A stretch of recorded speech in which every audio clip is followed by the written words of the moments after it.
이 안건은 오늘 국정감사에 출석 요구한 김건희, 최은순 증인에 대하여 국회에서의 증언, 감정 등에 관한 법률 제6조에 따라 오늘 국정감사 종료 전까지 국정감사장으로 동행할 것을 명령하기 위한 것입니다. 이 안건에 대해 의견 있으신 의원님 있으십니까? 네, 곽규택 의원님 말씀해 주세요. 예, 뭐 충분히 예상은 했었습니다만은 받아들일 수 없는 동해명령장 발부의 건을 또 우리 대검찰청 국정감사에 이렇게 또 올리시는 것에 대해서 굉장한 유감을 가지고 있습니다. 뭐 현재 대통령의 영부인이기도 하고 과거에도 이런 전례가 없었고 지금 상황에서 이 대통령 영부인에 대해서 동해명령장을 발부하겠다는 것은 망신주기라는 것 외에는 별다른 의미가 없는 것 같습니다. 이미 관련된 수사를 통해서 그 혐의점에 대해서 검찰의 수사 결과 발표가 있었는데 그에 대해서 바로 대검찰청 국정감사에서 동해명령을 하겠다는 것은 결국에는 뭐 집행될지도 의문이지만 이를 통해서 망신주기 하려는 그런 의도 외에는 보이지 않는 것이고 또 전례도 없었고 또 수사 결과에 대해서 오늘 대검찰청 국감을 앞두고 있는 만큼 오늘 증인으로 부른다는 것은 극히 부적절하다 하는 의견을 드립니다. 네. 곽규택 의원님 말씀 잘 들었고 이번 국정감사를 총괄적으로 진행하는 위원장으로서도 한 말씀 드립니다. 법사위에 채택된 증인이 80여 명 됩니다. 참고인과 합쳐서 100명 가까이 되는데요. 위원장으로서 고민이 있었습니다. 불출석한 증인들에 대해서 다 동행명령장을 발부를 해야 할 것이냐 말 것이냐 또한 그것도 국민들이 보기에 어떠실까 이런 고민이 적지 않아 있었습니다. 그래서 1호 동행명령장으로는 검사 김영철 증인에 대해서 동행명령장을 발부한 바 있습니다. 제가 알고 있기로 본인이 수령했고 동행명령을 거부한 것으로 알고 있습니다. 국회는 국회가 갖고 있는 권한 그리고 법적으로 보장되어 있는 것을 충분히 국민과 함께 그것을 집행해야 될 의무가 있습니다. 그래서 그걸 또 동행명령까지 거부하는 것은 또 본인의 판단이고 자유입니다. 그런 기회를 드리는 것도 나쁘지 않다고 생각합니다. 오늘은 그래서 그동안 다른 분들에 대해서는 출석 의사를 타진했고 또 불출석 사유서도 제출했고 또 불출석 사유서를 제출하지 않는 증인들도 있습니다. 그런 경우는 법적으로 조치를 할 것입니다. 다만 김건희, 최은순 증인 같은 경우는 불출석 사유서도 없고 그리고 왜 안 나오는지 알려지지도 않고 그래서 국회에서 불가피하게 동행명령장을 발부할 수밖에 없다는 말씀을 드립니다. 네, 박규택 의원님. 우리 곽규택 의원님 말씀 왜 저런 말씀을 하는지 이해는 하겠습니다. 그렇지만은 김건희 여사가 국회 요구, 국민적 요구를 무시하고 국회 불출석을 했던 지금 횟수가 벌써 몇 번째입니까? 왜 관행이 없는 일을 하냐고 이제 말씀을 하시지만은 김건희 여사 자체가 관례도 전례도 없었던 영부인 아닙니까? 김건희 여사로 인해서 우리 법치가 무시가 되고 정권이 위기에 처하고 또 국민들이 상처를 받고 있는데 지금 이 시점은 김건희 여사의 체면을 생각해 줄 때가 아닌 것 같습니다. 그래서 법대로 집행이 필요하다는 의견입니다. 이상입니다. 네. 토론 종결해 주십시오. 좀 더 들어보시죠. 국감 진행해야 됩니다. 종결해 주십시오. 토론 종결 동의가 들어왔습니다만 토론 종결 동의 누가 했죠? 김영민 의원이 했습니다만 양쪽에 한 분씩만 더 들어보도록 하겠습니다. 조배수 의원님 토론해 주시죠. 지금 김건희 여사는 영부인입니다. 그리고 물론 뭐 여론이 좋지 않고 또 도이치모터스로 우리가 수사를 했지만 그러나 저는 이 전례가 없는 일이고 그리고 또 이게 무슨 특권이 아니라 그냥 우리 국가의 제도상에 지금 현재 영부인이기 때문에 그런 부분은 우리가 좀 조심해야 된다 이런 생각을 합니다.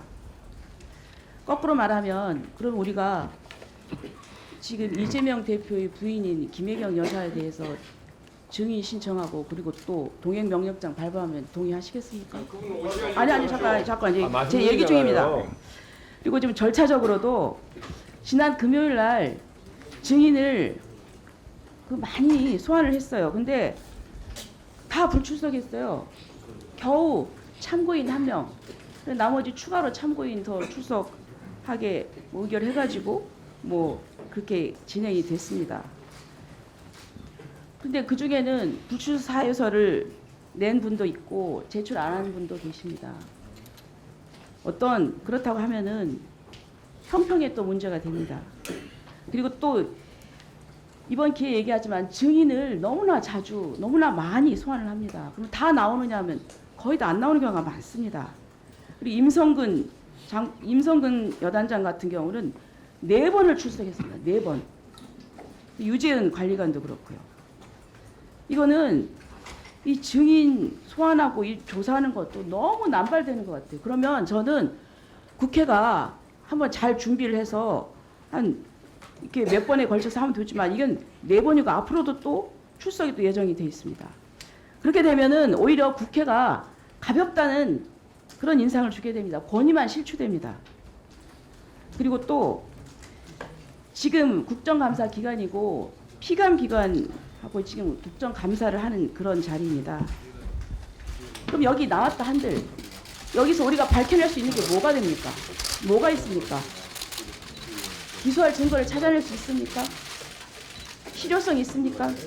저는 단지 그냥 창피 주고 그리고 또 동행명령장 응하지 않았으니까 고발하겠다. 그런 명분을 쌓겠다는 그런 의도라고 생각합니다. 저는 그런 의미에서 저는 반대합니다. 이상입니다. 양해하고 나중에 사부임으로 이게 사부임이 아니고 이거 끝나고 나서 장동 의원 입장에서는 말은 그거 안 합니다. 잠깐만요. 그래서 두 분은 어떻게 합의는 안 되는데 서로는 안 된다는 거죠. 이게 안 된다. 이게 회피해야 된다. 당사자가 저렇게까지 얘기했는데 들어갔으면 모르는데 박근혜 이성훈 의원에게 있고 수사받는 분들도 알겠습니다. 설레가 되나. 합의가 안 됐죠? 알겠습니다. 네. 자, 한 번 더 토론 듣겠습니다. 누가 하시겠습니까? 네, 이건태 의원님 토론해 주세요. 우리 헌법에는 법 앞에 평등을 명시하고 있고 우리 국민들은 법 앞에 평등하다는 그 명제를 믿고 국가와 정부가 요구하는 고통과 고난을 견디고 대한민국이라는 이름 앞에 단결하고 있습니다. 그런데 지금 김건희 여사는 법 앞에 특권, 법 앞에 성역의 상징이 되어 있습니다. 이 특권과 성역을 넘어서지 못하고는 우리가 국민에게 얼굴을 둘 수가 없습니다. 국가가 어려울 때 국민들이 나서서 국가를 유지하고 지탱하고 또 발전시키기 위해서 힘을 모아야 되는데 그러려면 국민들이 법 앞에 평등하다는 이 헌법적 가치를 믿을 수 있어야 됩니다. 누구는 특권과 성역을 받고 법으로부터 법의 집행을 회피하고 국방의 의무를 회피하고 납세의 의무를 회피하고 이러면서 힘이 없는 국민들한테는 세금 내라, 국방의 의무에 나서라 이런 걸 요구할 수 있겠습니까? 김건희 여사라는 성역, 김건희 여사라는 특권 이것을 넘어서야 됩니다. 검찰은 이 거대 권력 앞에 살아있는 권력 앞에 무릎을 꿇었습니다. 국정감사는 그 검찰을 감시하고 비판하는 역할을 하는 곳입니다. 국회의 국정감사장마저도 이 성역과 특권을 넘어서지 못한다면 국회 역시 직무를 유기하는 것입니다. 오늘 동행명령장을 반드시 발부해서 그 동행명령장을 국회 법사위 이름으로 반드시 집행해야 됩니다. 만약 김건희 여사가 그 집행을 거부한다면 그 모습을 국민들이 똑똑히 보시고 이 윤석열 정권을 심판하도록 하는 게 국회 법사위의 역할과 임무입니다. 반드시 동행명령장을 발부해 주시기 바랍니다. 이상입니다. 네. 위원장으로서 한 말씀 드립니다. 김건희 여사에 대해서 통상 영부인 이렇게 말을 하는데요.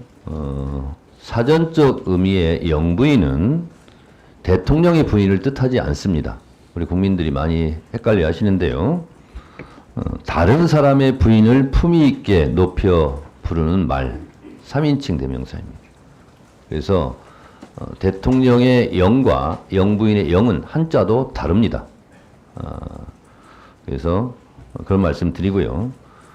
디올백 관련해서 영부인을 기소해야 된다라고 할 때는 민간인 신분이다 이렇게 얘기했습니다. 검찰도 그렇고 대통령실도 여당도 그런 입장이었던 것 같습니다. 민간인입니다. 물론 민간인이 아니라고 해서 동행명령장을 발부하고 말고의 기준이 될 수 없습니다만 모든 국민은 법 앞에 평등하다는 헌법 정신에 맞게 국회도 임해야 할 것이고요. 그리고 김건희 여사는 다른 증인들에 비해 중요 증인입니다. 최은순 증인도 마찬가지고 중요 증인이라는 이유는 제가 따로 말씀드리지 않겠습니다. 그래서 이 부분은 오늘 처리하는 걸로 하겠습니다. 김영민 의원님께서 토론을 종결하자는 동의를 하셨습니다. 해당 동의에 찬성하시는 의원님 계십니까? 네, 김승원 의원님 등의 찬성이 있으므로 국회법 제71조에 따라 토론 종결 동의가 의제로 성립되었고 이에 대하여 국회법 제108조에 따라 토론을 하지 않고 표결할 것을 선포합니다. 표결에 앞서서 회의장에 계신 의원님은 모두 재석위원수에 포함된다는 점을 말씀드립니다. 그리고 방법은 국회법 제112조 및 제71조 단서에 따라 거수 표결로 진행하겠습니다. 먼저 찬성하시는 의원님들 손을 들어주시기 바랍니다. 내려주십시오. 다음 반대하는 의원님은 손을 들어주시기 바랍니다. 전현 의원님 왜 손 안 드셨습니까? 이미 지나갔습니다. 이미 지나갔어요. 표결 결과를 말씀드리겠습니다. 재석위원 총 17인 중 찬성 10인, 반대 6인, 기권 1인으로 가결됐음을 선포합니다. 그러면 의사일정 제1항 2024년도 국정감사 증인에 대한 동행명령장 발부의 건을 의결하고자 하는데 이의 없으십니까? 이의 있습니까? 이의가 있으므로 국회법에 따라 표결하겠습니다. 표결에 앞서서 회의장에 계신 위원님은 모두 재석위원수에 포함된다는 점을 말씀드립니다. 그리고 방법은 국회법 제112조 및 제71조 단서에 따라 거수 표결로 진행하겠습니다. 먼저 찬성하는 위원님은 손을 들어주시기 바랍니다. 내려주십시오. 다음 반대하는 위원님은 손을 들어주시기 바랍니다. 내려주십시오. 표결 결과를 말씀드리겠습니다. 재석위원 총 17인 중 찬성 11인, 반대 6인으로 가결되었음을 선포합니다. 예. 동행명령장을 발부를 지난번에 한 차례 했는데 저에게 많은 요구가 있었습니다. 동행명령장 세부 내용이 뭐냐? 그래서 오늘은 동행명령장 세부 내용을 화면에 띄워드리도록 하겠습니다. 화면 띄워주세요. 동행명령 집행에 관한 세부 절차 등에 관해서는 위원장에게 위임해 주시기 바랍니다. 국회에서의 증언 감정 등에 관한 법률 제13조 제2항에서는 동행명령을 거부하거나 고의로 동행명령장의 수령을 회피한 때 제3자로 하여금 동행명령장 집행을 방해하도록 한 때에는 5년 이하의 징역에 처한다고 규정하고 있다는 점을 다시 한번 알려드립니다. 그러면 동행명령장을 발부하겠습니다.